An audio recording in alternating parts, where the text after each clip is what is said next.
Friends, कैसे हैं आप सब लोग। उम्मीद करते हैं आप सब अच्छे होंगे। हम पढ़ रहे थे नदी तंत्र और नदी तंत्र में काफ़ी नदियां पढ़ चुके थे। आज पढ़ेंगे कृष्णा नदी प्रवाह क्षेत्र। इसमें स्टार्ट करते हैं। ये कहाँ से इसका उद्गम होता है। इसका उद्गम होता है महाबलेश्वर श्रृंखला से। सतारा नामक जगह है महाराष्ट्र में, वहाँ से निकलती है ये। और यहाँ से निकलती हुई ये यहाँ पर आकर बंगाल की खाड़ी में गिर जाती है। ठीक है। और यहाँ से ही एक सतारा जो ये पहाड़ियाँ हैं श्रृंखला, इनसे यहाँ पे एक कोयना नदी भी निकलती है। इस पर एक बांध बना हुआ है, कोयना बांध, जो इम्पोर्टेंट है, याद रखना है इसको। और यहाँ पे एक संगम भी बनाती है, प्रीति संगम। ठीक है। उसके बाद आती है एक नदी, वर्णा नदी। ठीक है। उसके बाद आती है पंचगंगा नदी। पंचगंगा नदी का मतलब, पंचगंगा नाम क्यों पड़ा, क्योंकि इसके अंदर 5 नदियां आकर मिलती है।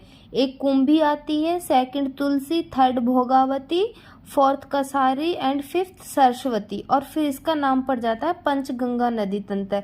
और ये आकर कोल्हापुर जिला है, यहाँ पर आकर कृष्णा नदी में मिल जाती है।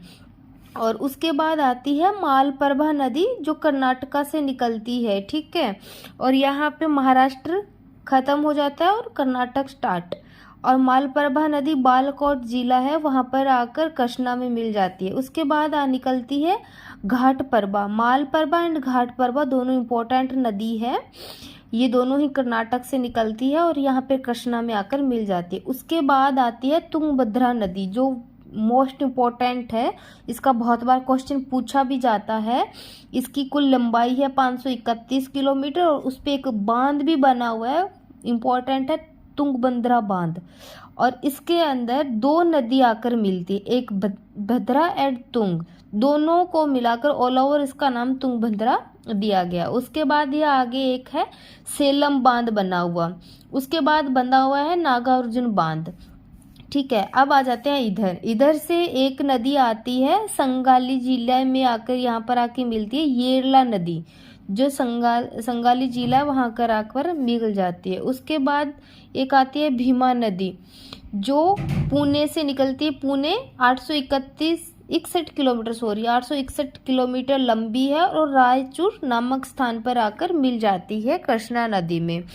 ओके। उसके बाद एक नदी आती है टिंडी नदी, जो नागार्जुन बांध के आसपास आकर इसमें कृष्णा में मिलती है। उसके बाद आती है मूसी नदी, जो हैदराबाद शहर इसके मतलब बसा हुआ है, मुंशी नदी। उसके बाद आती है पलेरू नदी। ठीक है। उसके बाद सबसे लास्ट एक नदी आती है मुनेरू नदी, जो इटेरू में आकर मिल जाती है। और उसके बाद कृष्णा नदी आकर बंगाल की खाड़ी में मिल जाती है और यहाँ पे कृष्णा डेल्टा बनाती है। ओके। उसके बाद चलो हम थोड़ा पढ़ लेते हैं। मैंने मैप भी बना रखा है, ये देखो। इधर महाराष्ट्र, ये कौन कौन से राज्य से बहती है। महाराष्ट्र, यहाँ पे कर्नाटक आ गया, तेलंगाना, आंध्र प्रदेश, तेलंगाना में नहीं है ये, तेलंगाना मतलब थोड़ी बहुत सीमा बनाती है, और फिर आंध्र प्रदेश। ठीक है। इसकी कुल लंबाई पूछे तो 1400 किलोमीटर है। और कृष्णा नदी का जल प्रवाह है 1642 वर्ग किलोमीटर प्रति सेकंड, मतलब बहुत तेज रफ्तार से है ये। और इसका क्षेत्रफल है 2,58,948 वर्ग किलोमीटर। और भारत के भौगोलिक क्षेत्र पूछे तो इसका 8% है। भारत का भौगोलिक क्षेत्र है वो 8% है।